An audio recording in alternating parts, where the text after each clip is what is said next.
Tanto a Primeira como a Segunda Guerra Mundial foram inegavelmente períodos horríveis da história. E uma coisa que todos podemos concordar é que uma Terceira Guerra Mundial não seria bom para ninguém. Mas e se o pior acontecer?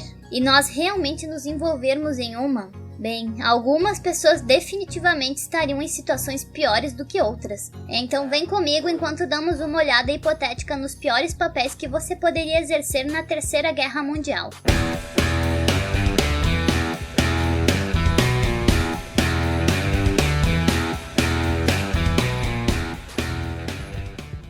Mas antes de começarmos, em nome da equipe Surpreenda-se, eu gostaria de expressar nossa simpatia e respeito por qualquer pessoa afetada pelos conflitos em curso que ocorreram agora. Nossos pensamentos estão com vocês e nós vamos passar por isso juntos. Dito isso, vamos começar. Espacial assustador. No caso de uma Terceira Guerra Mundial, você deve imaginar que o espaço sideral seja relativamente seguro no caso de um potencial Armagedon que possa ocorrer na Terra. Mas você não poderia estar mais errado. Na verdade, os astronautas teriam mais dificuldades do que muitas pessoas aqui no chão. Hoje em dia dependemos de satélites para praticamente tudo. Há mais de 1.100 deles circulando o globo agora. E sem eles seria o caos. Perderíamos nosso sinal de telefone, a internet e toda a nossa organização militar e muito mais. Bom, veja onde quero chegar. No caso de uma guerra mundial, todo mundo gostaria de explodir os satélites um dos outros. E além da perturbação que causaria ao nível do solo, isso poderia ser fatal para os astronautas que se encontram no espaço. Se um míssil atingir um satélite, os detritos resultantes podem disparar através do espaço a uma gritante velocidade de mais de 28.000 km por hora. A esta velocidade, apenas uma peça do tamanho de uma bola de golfe seria o suficiente para romper o casco da Estação Espacial Internacional. Isso despressurizaria a estação, puxando todo o ar para o vácuo do espaço, incluindo o ar nos pulmões das pessoas, fazendo-os sufocar em poucos minutos. Isso não soa como um bom caminho a percorrer. Então, sim, imagine isso, mas com várias nações diferentes, todos disparando mísseis nos satélites um dos outros. Haveria tanto lixo voando por aí que alguém lá de cima não teria chance. Mas mesmo que isso não acontecesse, os astronautas ainda teriam dificuldades sérias. Eles poderiam ser encarregados de derrubar o hardware de um satélite. Uma das coisas mais assustadoras que um astronauta pode fazer é uma caminhada espacial. Este é o momento que eles saem da nave apenas com um cabo que os impede de flutuar para as profundezas do espaço. Para evitar a criação de detritos, um astronauta pode ter que se locomover no espaço em um satélite e sabotá-lo, em vez de destruí-lo completamente. Isso não seria apenas fisicamente exigente, mas seria absolutamente aterrorizante. Imagine agarrar-se a um satélite no meio do espaço, sabendo que um movimento em falso é tudo o que é preciso para você se perder para sempre. E se você escorregasse, ou pior, acidentalmente gerasse uma explosão? Eu não consigo pensar em algo pior do que ser arremessado através do espaço sozinho enquanto seu oxigênio se esgota lentamente. Operações onerosas. Todos já ouviram falar das equipes de operações especiais. Eles são os soldados mais bem treinados que existem. Os agentes de operações especiais variam dependendo do país, mas todos eles são treinados extensivamente em uma ampla gama de táticas de combate e infiltração. Recrutas do Serviço Especial de Barcos da Grã-Bretanha, por exemplo, passam por um exaustivo teste de resistência de 4 semanas, terminando em uma marcha de 40 km, e apenas 1 em cada 10 recrutas conseguem passar. A Spetsnaz na Rússia, por sua vez, executa um treinamento com exercícios de assalto sob fogo real. Então isso passa longe de ser um acampamento de escoteiros. Esses níveis brutais de treinamentos, no entanto, significam que quando eles estão em campo, as forças especiais são duros oponentes. Afinal, os SEALs da Marinha dos Estados Unidos são responsáveis por derrubar Osama Bin Laden em 2011, além de realizar inúmeras outras missões de alto risco que permanecem segredos dos Estados Unidos até hoje. No caso de uma terceira guerra mundial, então, esses caras seriam enviados nas missões mais difíceis e arriscadas que o mundo já viu. Digamos que o pior aconteça e as armas nucleares se envolvam, dispará-las com mísseis pode não ser a melhor ideia. Defesas antiaéreas podem derrubá-los antes de atingirem seus alvos. Em vez disso, as forças especiais poderiam ser encarregadas de entregar a carga de uma forma mais encoberta. como usar este mini submarino. Esses minúsculos submarinos são usados pelas forças-tarefas Navy SEAL e pode espremer 8 soldados neles com oxigênio suficiente para navegar pelos oceanos por 24 horas. Eles poderiam transportar armas nucleares e mergulhar a uma profundidade de mais de 300 pés para evitar a detecção do inimigo. Mas não seria apenas apertado, frio e desconfortável. Você também estaria navegando pelos mares com uma bomba nuclear batendo contra seus joelhos. E vamos dizer que você consiga entrar no território inimigo sem acidentalmente ativar o dispositivo causando sua explosão. Ainda não há garantia de que você não seria capturado antes que você pudesse completar a missão. Biobombardeiro.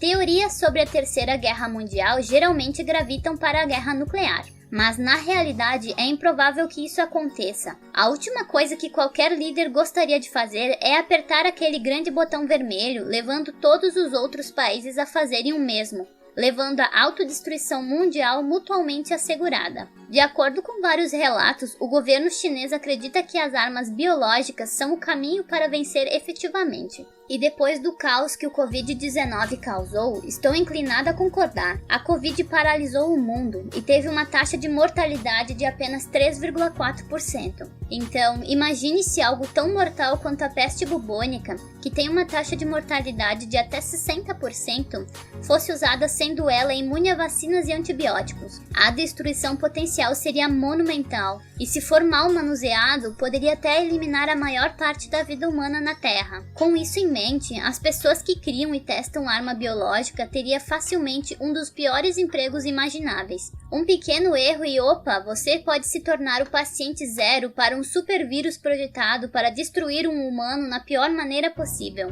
Não que os criadores fossem os únicos com esta super preocupação. Qualquer pessoa encarregada de transportar a arma biológica estaria em grande risco também. Digamos que seu trabalho é transportar a arma biológica do laboratório para uma base militar. Fazer isso sem uma guerra seria estressante o suficiente. Imagine com uma. Seria insano. E se você fosse atacado por um inimigo, uma bala no lugar errado é o suficiente para a sopa biológica letal vir derramando e contagiar o mundo inteiro. E adivinha quem seria o paciente zero? Isso mesmo, você. Mesmo que nada dê errado, o melhor cenário é que você seria responsável pela morte de inúmeras pessoas inocentes, porque os vírus não discriminam entre soldados e civis.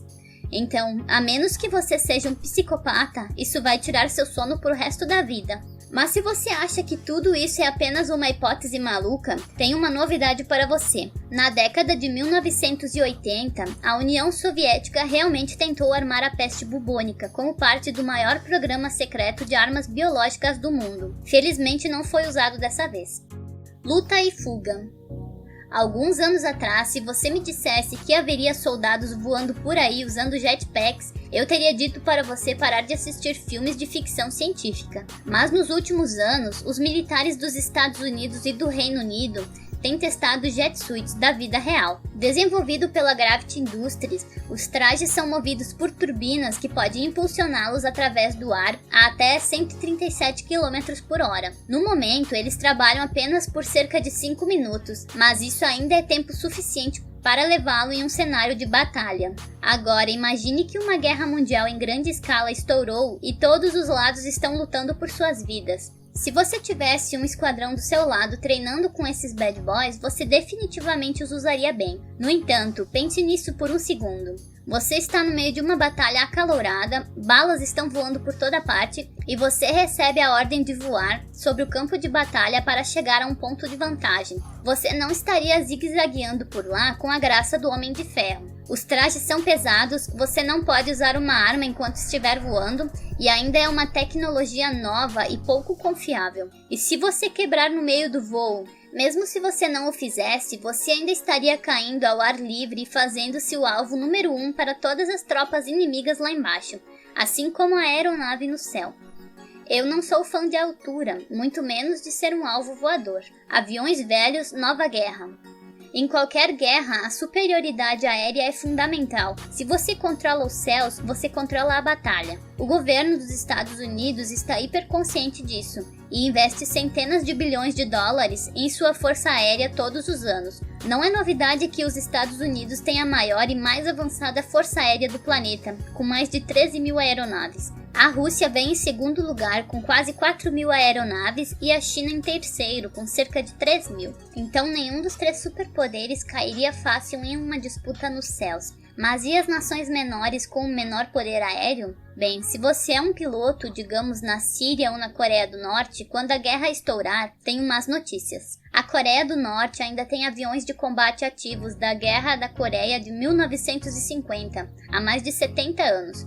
Juntamente com uma série de caças, em sua maioria obsoletos. E a Força Aérea da Síria não é muito melhor, formada em grande parte por aviões velhos e surrados devastados pelas batalhas anteriores, voando milhas acima do solo em direção ao fogo que se aproxima, e uma lata velha e glorificada soa bem próximo à minha ideia de inferno, especialmente quando o inimigo que você está lutando contra está vindo direto para você em um jato de combate de última geração, meio século mais avançado do que o seu. Eu não gosto nem de imaginar essas possibilidades. Dronagem ligada. Não há dúvida de que os drones desempenham um papel enorme na guerra moderna e vai ter importância ainda maior em um conflito futuro.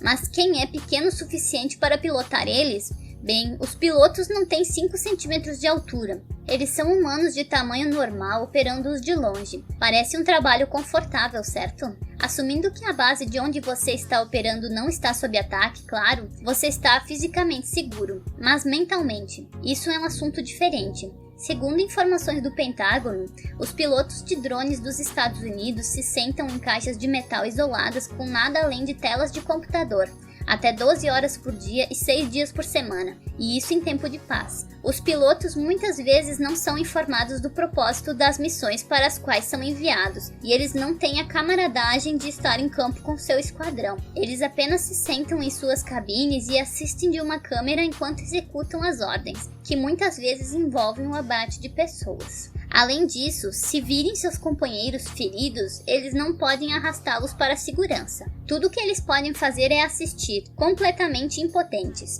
Tudo isso significa que os pilotos de drones realmente experimentaram as mesmas taxas de estresse pós-traumático como pilotos de combates reais, seja derrubando alvos chaves ou lançar uma bomba em território inimigo. Uma coisa é certa, pilotar um drone na Terceira Guerra Mundial seria absolutamente estressante. Se o direcionamento do joystick estiver fora de 1 polegada, você pode explodir acidentalmente o seu esquadrão. Insanidade na infantaria.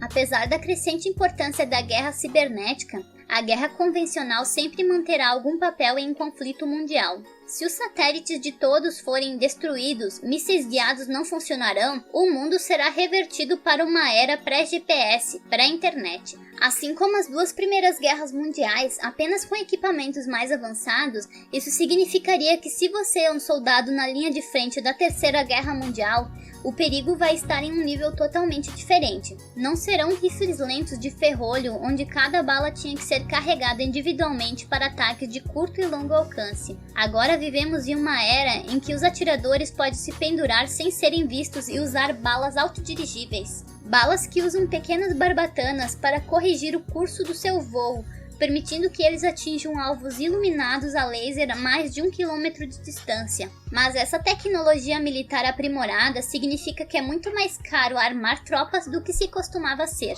Já no início do século XX, países podiam continuar substituindo suas baixas. Por causa disso, ambas as guerras mundiais viram um total combinado de cerca de 30 milhões de soldados que perderam a vida, não incluindo vítimas civis. Devido ao custo de equipamentos modernos, porém, isso não seria viável em uma terceira guerra mundial. Então, sem um fluxo constante de tropas baratas para usar como forragem, as batalhas seriam, em teoria, mais rápidas e decisivas. As táticas também mudariam muito. A guerra de trincheiras é coisa do passado, mas a guerra de túneis continua a ser uma estratégia forte em lugares como o Oriente Médio. O Estado Islâmico cavou vastas redes subterrâneas de túneis através do Iraque, forçando as tropas ocidentais a descer e enfrentá-los em desvantagem. Eles são escuros como breu, apertados, e um passo em falso muitas vezes pode desencadear uma mina armada que desmorona toda a estrutura. Caramba! Felizmente, dispositivos robóticos leves como o Dragon Runner agora são usados por trituradores de bombas, que pode viajar em terrenos acidentados e desativar remotamente a bomba ou levar o dano se a bomba explodir. No entanto, se você estiver no subsolo, um pequeno robô não vai te salvar exatamente do teto desmoronando. Não haveria luz nesse final de túnel. Bases brutais. Depois de ouvir como pode ser ruim ficar na linha de frente, trabalhar em uma base militar parece uma boa opção. Você não tem que arriscar sua vida na batalha, não haverá minas ativas por aí e você terá uma cama adequada. Surpreendentemente, porém, você poderia realmente estar em perigo ainda maior. As bases militares parecem seguras e protegidas, mas elas são realmente um grande alvo para o inimigo. O coronel John Warden, um ex-oficial da Força Aérea dos Estados Unidos, teoriza que um bom ataque estratégico envolve paralisar 5 aspectos principais das forças inimigas. 2 deles são infraestrutura e poder militar. E adivinhe onde você pode encontrar os 2? Sim, em uma base militar. Tirando suas bases, o inimigo prejudica sua capacidade de lutar. Então sim, você pode ter uma cama, mas é uma cama com um alvo enorme. E bases militares não são os lugares mais seguros, mesmo quando não são o alvo prioritário da guerra. Desde 2009, houve pelo menos 30 tiroteios e outros episódios violentos nas bases americanas, todos cometidos pelos ocupantes. Você acha que em uma guerra mundial aumentaria ou diminuiria a probabilidade de um desses episódios? Vamos ver. Hordas de soldados estressados, ex-militares e civis presos em um monte de armas, tentando manter a sanidade enquanto uma guerra acontece lá fora. Pesadelos dos hackers. Graças à nossa confiança mundial em tecnologia avançada, desativando a infraestrutura de tecnologia de um inimigo no meio de uma guerra os deixaria devastadoramente expostos. Isso significa que os hackers exerceriam alguns dos papéis mais críticos em uma guerra mundial, porque suas ações podem ter algumas das consequências mais devastadoras. Por exemplo, em 2010, foi descoberto que um vírus do computador, provavelmente criado pelos Estados Unidos e Israel, foi usado por hackers para infectar mais de 200 mil computadores iranianos. O vírus chamado Stuxnet fez com que 1/5 das centrífugas nucleares do Irã ficassem fora de controle e quebrassem, paralisando o programa nuclear do país. E isso foi em uma época em que não havia guerra entre os países. Uau! Isso foi possível sem que o sabotador saísse do escritório. Mas espere, se ser um hacker é tão confortável como sentado atrás de uma tela de computador, por que é um dos piores papéis que você poderia ter se a guerra estourar? Bom, claro que você não tem que lutar na linha de frente, mas agências de inteligência opostas rotineiramente caçam implacavelmente os hackers mais proeminentes, atingindo-os onde dói, bem na privacidade deles. Apenas recentemente, o FBI acusou 4 agentes do governo russo de hackear empresas de energia em todo o mundo. Agora seus rostos estão estampados em todos os lugares, e não há dúvida de que eles estão em todos os principais bancos de dados de crimes cibernéticos existentes. Então, as viagens internacionais se tornaram um grande problema para eles. Se eles forem pegos, eles podem dar adeus a cada uma de suas liberdades, e isso é em tempos de paz, quando o governo russo vai protegê-los. Em tempos de guerra, é provável que eles não sejam apenas protegidos, mas totalmente trancados. Como ativos valiosos, seu governo vai querê-los sob vigilância constante, e isso é se eles puderem viver. Marcados por nações inimigas e praticamente aprisionados por sua própria nação, os hackers não teriam escolha a não ser obedecer a seus líderes estaduais ou sofrer as consequências. Eles se tornaram literalmente escravos do sistema. Então ser um hacker não parece ser uma boa opção, não é? Assuntos mórbidos. A perspectiva de passar anos lutando em uma guerra mundial é estressante o suficiente, mas há um trabalho tão sombrio que tem uma das maiores taxas de PTSD em todo o exército, e não há nenhuma luta envolvida. O papel? Um especialista em assuntos mortuários. Estes são os profissionais que vão para o campo de batalha e localizam os soldados caídos. Eles identificam o que sobrou, recolhem seus pertences e os tiram do campo de batalha para voltar para casa. Isto soa bastante deprimente, mas quando você percebe que se armas biológicas ou químicas fossem usadas, muitos desses corpos seriam desfigurados e quase irreconhecíveis, para não mencionar o enorme risco para a saúde envolvido em recuperá-los. Então, assim, além do trauma de carregar o corpo do seu companheiro de equipe por quilômetros, você também poderia pegar uma doença bacteriana desagradável. Ah, e mais uma coisa, especialistas em assuntos mortuários às vezes são obrigados a recuperar seus companheiros caídos enquanto a batalha ainda está acontecendo ao redor deles. Uau! Como se tentar evitar uma saraivada de balas não fosse ruim o suficiente sem carregar um corpo em seu rastro.